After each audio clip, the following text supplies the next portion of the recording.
We fully support Iran's right to have for civilian use peaceful nuclear program, and I want to assure you we are ready to talk for the sake of peace on water issue with a neighbor. We are ready to talk to promote trade and also counter terrorism if they are serious. But if they choose to remain aggressor, then we shall defend our territory and our country like we have done a few days ago by the grace of God.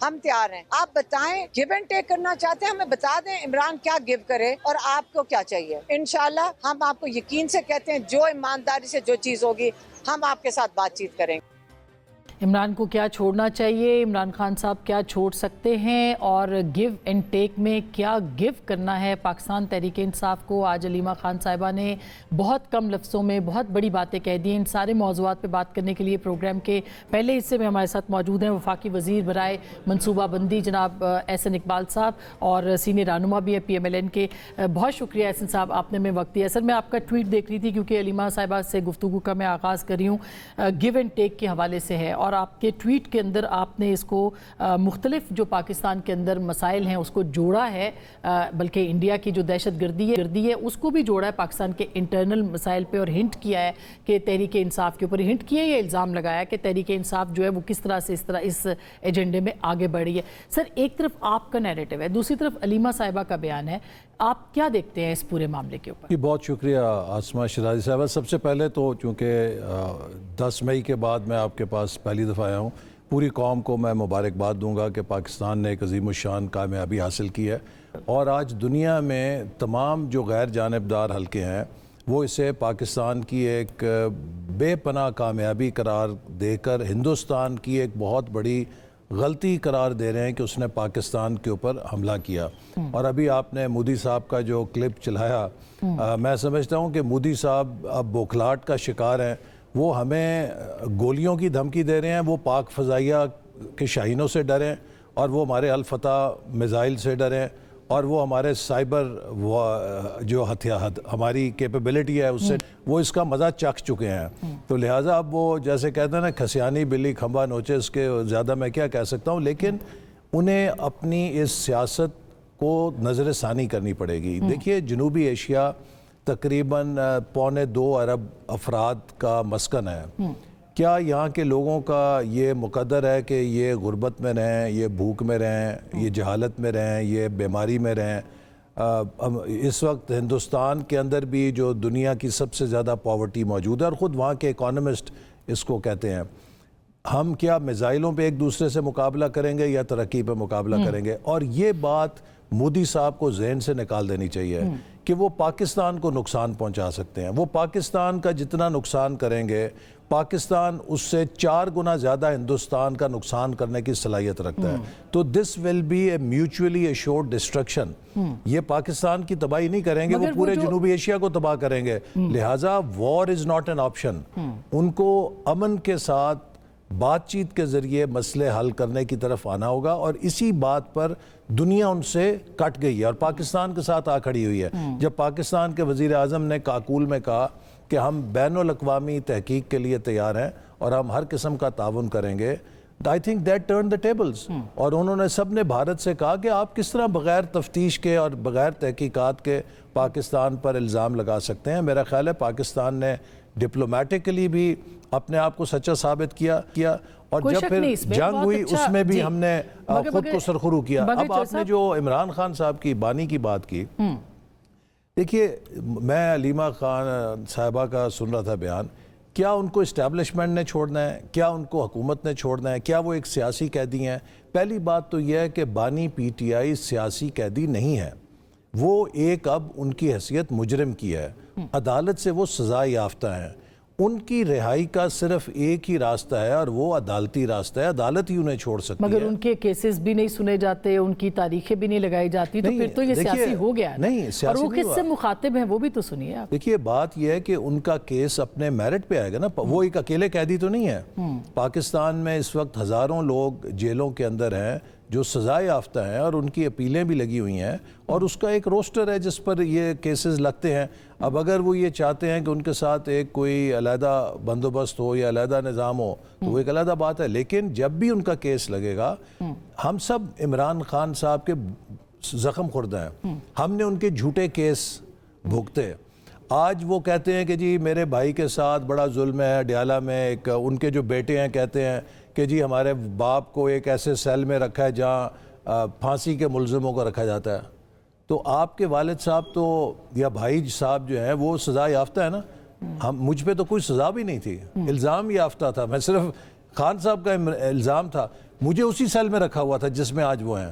تو پہلے یہ تو same cell تھا same cell تھا جہاں پہ جی جی جی جہاں خان صاحب مقیم ہیں. اور آپ کو کوئی یہ واٹر کولر وغیرہ جو کوئی سہولت نہ میں نہیں. تو پہلے تو آپ ہم سے معافی مانگے ہیں کہ آپ نے ہمارے ساتھ زیادتی کی, لیکن اگر آپ نے بغیر سزا کے ہمیں اس سیل میں رکھا اور وہ ٹھیک رکھا تو پھر آپ تو سزا یافتہ ہیں, آپ تو اس سے زیادہ پھر ٹھیک رکھے گئے ہیں جہاں پہ رکھے گئے ہیں. تو یہ ایک دو عملی ہے. اور دوسری بات یہ ہے کہ مگر وہ کیا کس کو کہہ رہی ہیں علیمہ خان صاحبہ؟ کیا وہ اسٹیبلشمنٹ ظاہر ہے انہوں نے کہا ہے کہ جو نظر نہیں آتے وہ سامنے آئے اور بات کریں, کیا چھوڑنا ہے عمران خان صاحب کو؟ یعنی ایک طرح سے انہوں نے یہ کہہ دیا ہے کہ وہ تیار ہے کہ جو آپ کہتے ہیں وہ ماننے کے لیے تیار ہیں.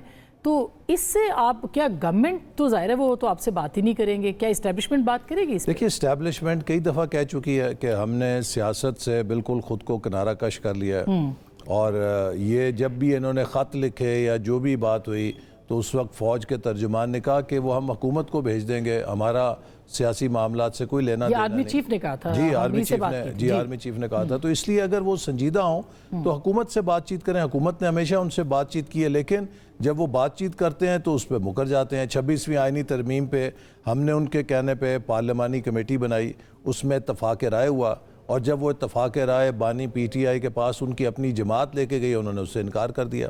تو میرا خیال ہے کہ اس وقت بانی پی ٹی آئی کا سب سے بڑا مسئلہ یہ ہے کہ ہی ہیز لاسٹ ٹرسٹ. کوئی ان پہ اعتماد کرنے کے لیے تیار نہیں کہ وہ کس بات پہ پیرا دیں. لیکن اب تو وہ کہہ رہی ہیں نا گیو اینڈ ٹیک, یعنی کیا کچھ لو اور دو کی بنیاد کے اوپر, تو کیا وہ دے سکتے ہیں اور کیا آپ ان کو دے سکتے ہیں اس کے بعد؟ میں نے جیسے آپ سے کہا کہ کوئی یہ ان کا مکا والا کیس نہیں ہے, بڑا سیدھا سا کیس ہے. 190 ملین پاؤنڈ پاکستان کو لٹائے گئے برطانیہ کی طرف سے. بانی پی ٹی آئی نے وہ 190 ملین پاؤنڈ پاکستان کے سرکاری خزانے میں جمع کرانے کی بجائے اپنے پراپرٹی دوست جو ملک ریاض ہیں ان کے اکاؤنٹ جو سپریم کورٹ میں جرمانے کے لیے قائم کیا گیا تھا اس میں جمع کرا کے ان کو فائدہ پہنچایا. اور اب ان کے بعد وہ پیسہ ریکور ہوا اور قاضی فائز عیسیٰ صاحب نے کہا کہ یہ پیسہ چوری کا ہے جو اس اکاؤنٹ میں جمع کرایا گیا اسے. پھر اب موجودہ چیف جسٹس نے وفاقی حکومت کو واپس کیا ہے. سوال یہ ہے کہ اگر آپ 190 ملین پاؤنڈ جو کوئی 60 ارب روپیہ بنتا ہے اس کی چوری کریں اور دستاویزی طور پہ اس کا ثبوت موجود ہو, اور آپ کہیں جی کہ مکا کر کے مجھے چھوڑ دیں, تو اگر آپ کو چھوڑنا ہے پھر پاکستان کی عدالتوں میں جو کیسز ہیں چوری کے, جو جیلوں میں لوگ 10,000 5,000 جیب کسی نے کاٹی ہے, کسی نے کوئی گٹر بیچا ہے, کسی نے کوئی اور چھوٹا موٹا ڈاکہ ڈالا, ان سب کو چھوڑ دیں. پھر آپ اگر 60 ارب روپے کی چوری کوئی چوری نہیں ہے تو آپ مجھے بتائیں کہ پھر اس ملک میں کون چور ہے؟ لیکن سی بی ایمز کی بھی وہ کہہ رہی ہیں نا کہ اگر آپ کہیں تو چھوڑنے کے لیے تیار ہے, نہیں چھوڑ دیں. وہ کہتے ہیں کہ گیو اینڈ ٹیک. تو اگر کوئی سی بی ایمز کی بات ہو احسن صاحب, تو کون سی سی بی ایمز ہے جو کہ گورنمنٹ کہے؟ اول تو وہ آپ سے نہیں بات کہہ رہی, وہ تو کہہ رہی ہیں اسٹیبلشمنٹ سے بات کر رہی ہیں. تو کون سی سی بی ایمز ہے جو ہو سکتا ہے؟ بات پھر وہی ہوتی ہے نا کہ گیو اینڈ ٹیک کس بات پہ. دیکھیے سزا ہوئی ہے, 190 ملین پاؤنڈ آپ نے خرد برد کیے ہیں, اس کا دستاویزی ثبوت ہے, آپ کی چوری پکڑی گئی ہے. اب اگر آپ کو گیو اینڈ ٹیک کر کے کون سی طاقت ہے؟ مارشل لا تو نہیں ہے کہ جو این آر او جاری کر سکتا ہے. ہو سکتا ہے وہ 9 مئی کے بارے میں بات کر رہے ہوں. یہ اب مجھے نہیں پتا. اب 9 مئی کے حوالے سے بھی آپ دیکھیے کہ فوج نے ایک بڑا جسے کہہ لیجئے کہ بالکل اکراس دا بورڈ کیا ہے. کئی سینئر ریٹائرڈ فوجیوں کو سزا ملی ہے, انہوں نے کسی کو سپیئر نہیں کیا. جو لوگ اس کام میں ملوث تھا, جو آپ جس ٹویٹ کی بات کر رہی ہیں, میں نے یہی کہا ہے نا کہ جی آپ دیکھیے کہ اگر اسلام آباد اور پاکستان پہ چڑھائی کی بات ہوتی ہے کون کرتا ہے؟ بھارت اور پی ٹی آئی. اگر فوج کی چھاؤنیوں پہ حملہ کوئی کرتا ہے کون؟ بھارت اور پی ٹی آئی. اگر آئی ایم ایف کا پروگرام رکانے کی بات کرتا ہے کون؟ بھارت اور پی ٹی آئی. اگر دنیا بھر میں پاکستان پہ پابندیاں لگانے کی مہم آج کوئی چلاتا ہے یو ایس کانگریس میں, یورپین یونین میں, بھارت اور پی ٹی آئی. اگر دنیا میں پاکستانی فوج کے خلاف اور فیلڈ مارشل عاصم منیر کے خلاف کردار کشی کی مہم کوئی چلاتا ہے کون؟ بھارت اور پی ٹی آئی. یہ کافی خطرناک قسم کا کمپیریزن نہیں ہے آپ کو میں سامنے, آپ مجھے بتائیں اس میں کوئی بات غلط ہے؟ ایک سیاسی جماعت جو کہ مقبول سیاسی جماعت ہے, ایک سیاسی جماعت ہر وہ عمل کر رہی ہے کہ جو پاکستان کا آرچ رائیول بھارت کر رہا ہے پاکستان کے خلاف, ہر وہ عمل جو بھارت پاکستان کے خلاف کر رہا ہے اس میں قدم سے قدم ملاتی ہوئی ہمیں پی ٹی آئی نظر آتی ہے تو پھر اس کا کیا مطلب ایک عام آدمی لے گا؟ تو یہ کس کے اشاروں پہ کر رہے ہیں؟ یہ کون سی پاکستان سے خیر خواہی کر رہے ہیں؟ آپ کوئی بھی پاکستان کے خلاف جو بھارت کا قدم ہے جس کا مقصد پاکستان کو کمزور کرنا ہے، اسی کے ساتھ سنکرونائزڈ آپ کو ایفرٹ پی ٹی آئی کی نظر آتی ہے۔ دیکھیے ہم سب نے مارشل لا کا سامنا کیا ہے، ہم نے مشرف دور کا کیا، پیپلز پارٹی نے ضیاء الحق کے مارشل لا کا کیا۔ کبھی امریکہ میں جا کے کسی نہ پیپلز پارٹی نہ مسلم لیگ نے پاکستان کے خلاف مہم نہیں چلائی تھی۔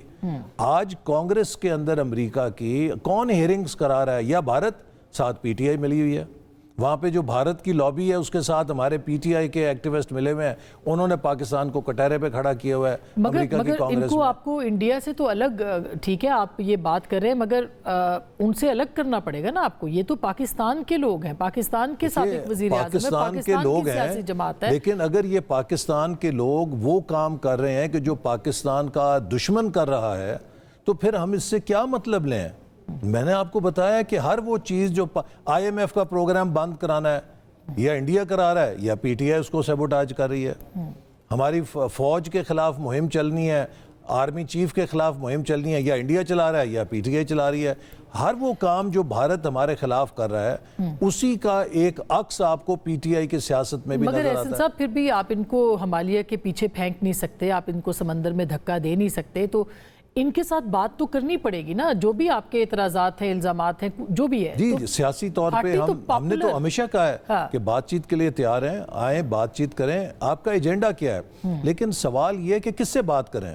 ایک ان کا یہاں پہ گروپ ہے جو ڈیموکریٹک لیننگ رکھتا ہے، ایک وہ گروپ ہے جو کہتا ہے کہ نہیں بس ہر چیز کو آگ لگا دو، ایک وہ گروپ ہے جو باہر بیٹھا ہے، جو باہر بیٹھ کے 24 گھنٹے ہندوستان کے سوشل میڈیا کے ساتھ مل کر پاکستان کی فوج، پاکستان کی ریاست کے خلاف مہم چلا رہا ہے، اور وہ یہ دعویٰ کرتا ہے کہ ہم دراصل بانی پی ٹی آئی کے سب سے قریب ہیں، ہم ہی ہیں جو ان کے نظریات کی ترجمانی کرتے ہیں۔ ایک ہیں جو ان کی ہمشیر گان ہے، وہ ایک بات کرتی ہیں، دوسری ہے ان کی بشرا بی بی ہیں، وہ ایک اور بات کرتی ہیں، پھر ان سب کی باتوں سے علیحدہ بات ایک بانی پی ٹی آئی، کس سے بات کی جائے؟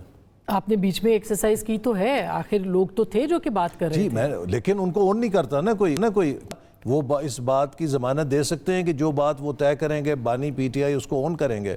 ہم نے 26ویں آئینی ترمیم کے اوپر ان کے ساتھ ہی بیٹھ کے مسودے پر اتفاق رائے کیا، تمام پارٹیز نے کیا، لیکن جب بانی کے پاس گیا انہوں نے ویٹو کر دیا، وہ کہا مجھے قبول نہیں ہے۔ تو اس کا مطلب ہے کہ گورنمنٹ بھی بات چیت کرنے کے لیے تیار نہیں ہے، اسٹیبلشمنٹ بھی بات چیت کے لیے تیار نہیں ہے۔ بات چیت کس سے کریں؟ کس سے کون ہے کہ خان صاحب کہتے ہیں نا کہ ان سے بات کریں، ڈائریکٹلی ان سے بات کی جائے۔ وہ یہ کہتے ہیں براہ راست، ابھی علی ظفر صاحب ہمارے پروگرام پہ تھے جمعرات کو، تو انہوں نے یہ کہا کہ وہ کہتے ہیں کہ مجھ سے براہ راست بات کریں۔ ان سے کس حیثیت میں کریں؟ وہ تو ایک سزا یافتہ مجرم ہے نا، وہ تو اب ان سے کس حیثیت میں بات ہو؟